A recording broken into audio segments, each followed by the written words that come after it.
If you don't like NASCAR, it's probably because you don't understand. You think it's just people driving in circles, and you're like, oh, I can drive a car, so I could do that. This isn't that impressive. But it's way more complicated than that. I don't understand all of the things in a car to make it go faster.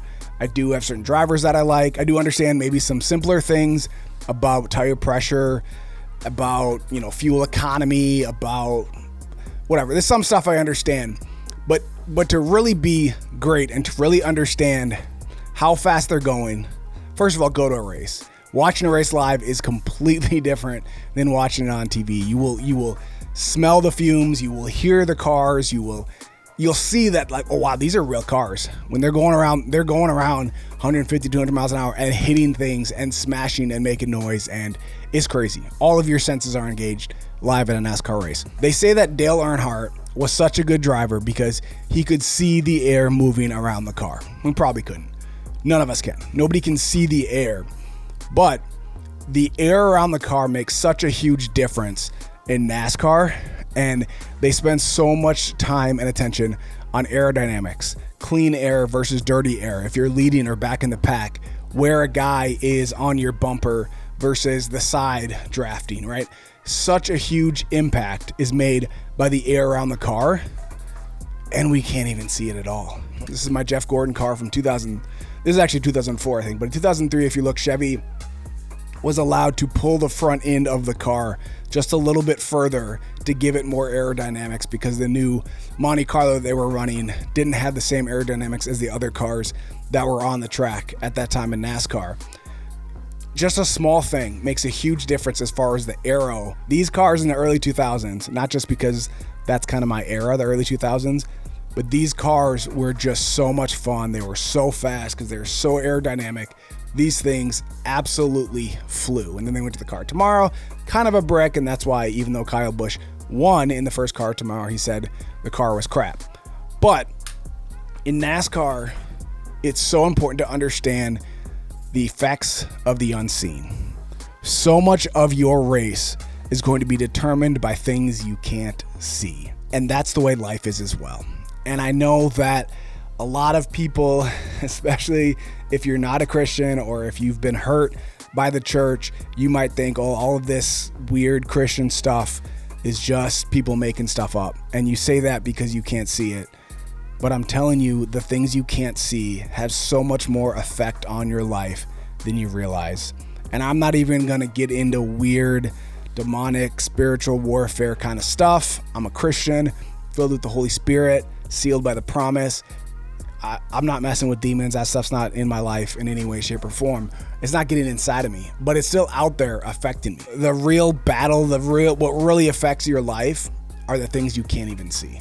I think it's important to work hard, to get rest, to eat right, to work out, to learn, there's a lot of earthly physical things that you can do, but ultimately the things you can't see, your spiritual life, affects so much more and matters so much more than any of that. I'm a huge believer in mind, body, and spirit, and you got to be at your best in all three areas, right? That includes being healthy physically, that includes mental health, getting the therapy, the help that you need for your mental health, taking care of your mental health.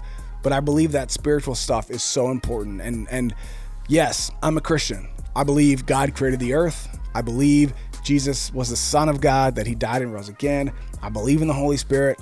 I believe in angels. So yeah, that means I believe in demons and devils too. You can't have one without the other.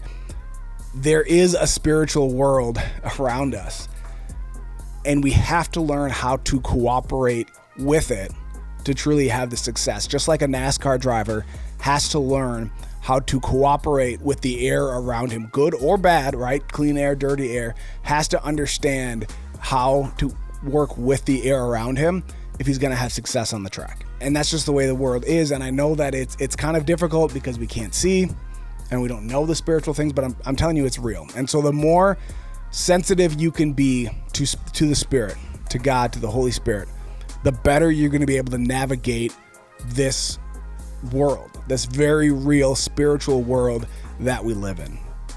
I'm not going to go off on spiritual warfare a lot. I'm not going to go off on demons and demonic activity and witchcraft and tarot cards or whatever.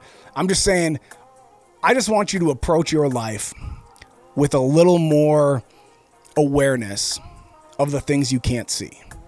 Just like a driver would not ignore the air around his car because he can't see it. As you go to work or school or spend time with your family or whatever it is that you do, be aware of the Spirit. Be aware of the Holy Spirit and the impact that God has on your life.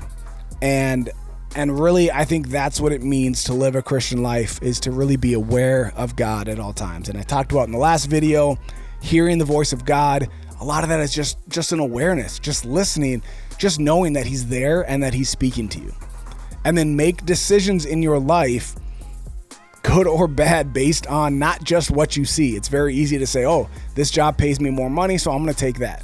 Well, yeah, there's something I don't see though. There's something that God might be doing over here that I need to be a part of. And so just kind of being sensitive to God, to the Spirit, and making decisions and living your life thinking about and understanding with the awareness and knowledge of the effects of the unseen.